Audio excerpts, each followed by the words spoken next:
With Doug up at the Dairy Queen at St. George, Utah, on this week's huntingfishing.com newsletter. If you don't have this, sign up for it at huntingfishing.com. Hit the news drop down menu, and you can sign up for that. Doug, what do we got going on this week? Well, let's start off with just a quick, brief summary. We'd like to touch base occasionally on wild horses and burros, and it's certainly a Western thing, but more so in Arizona for the burros, and Nevada and Utah actually for wild horses. And it's not necessarily an update. The article I saw was a review of the problems that some of these ranchers are having just trying to graze their herds. The reason? You got more burros on the land now than they ever did before. And this ranch in particular, they highlighted, went from, I think it was 105 head down to 60 because they don't have enough ground food, for these horses to chew on. The burros are just taking it all. So, this is a BLM issue, and if you look at the statistics over the last few years, it's getting worse and worse and worse. There's nothing that can be done except under the reins of the BLM.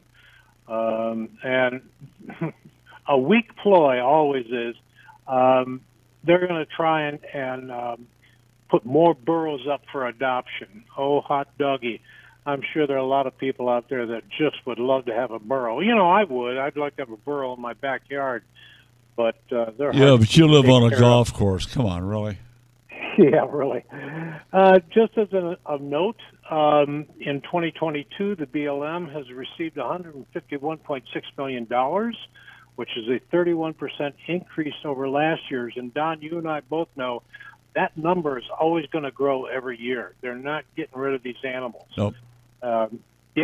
So over a burro's lifetime, that's costing the BLM $50,000 per head.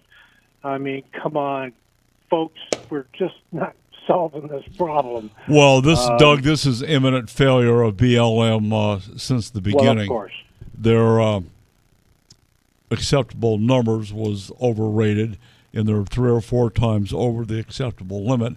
They've just had a failure to manage these species, and especially now, we live in some real interesting geopolitical times. Tracy Manning Stone, a known terrorist spiking redwood trees, trying to harm loggers, is now in charge of BLM. So that begs the question, what the hell do you think is going to happen with her at the wheel? The answer is nothing. Nothing. No, we need an administration change in more ways. How many times over the years, Don, have you and I, and even when we had J.K. on the show, gone through this and how to take care of this problem, but no one's paying attention because of what you like to call the brown eye effect. Yes. So there you go. There you go. Okay, moving along. Moving along.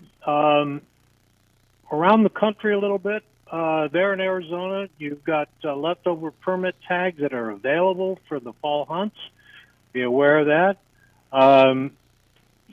There's up in Alaska, Bristol Bay, king salmon, the annual limit has been reduced. This is just notes for people to understand, bring to their attention. Interesting, in Indiana, the rules have changed on DNR properties. This is regarding stands and blinds and cameras, bait, sheds, etc. So if you're a hunter in Indiana, you need to get out on their DNR site and figure out, or at least understand, what's new.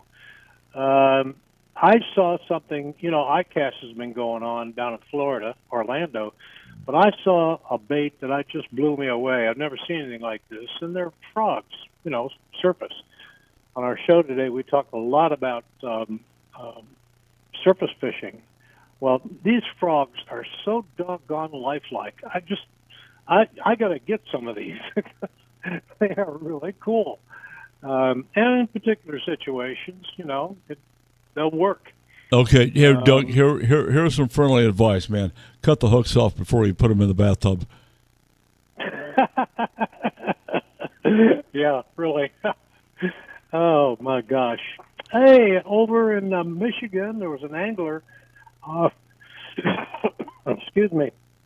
That caught what we would refer to as a golden or neon orange smallmouth bass. Now, obviously, this is a genetic thing, and we do have this variety show up in different species, but I've never seen one in a smallmouth, and it looks like a goldfish, of course. Yeah, neon orange xanthic smallmouth.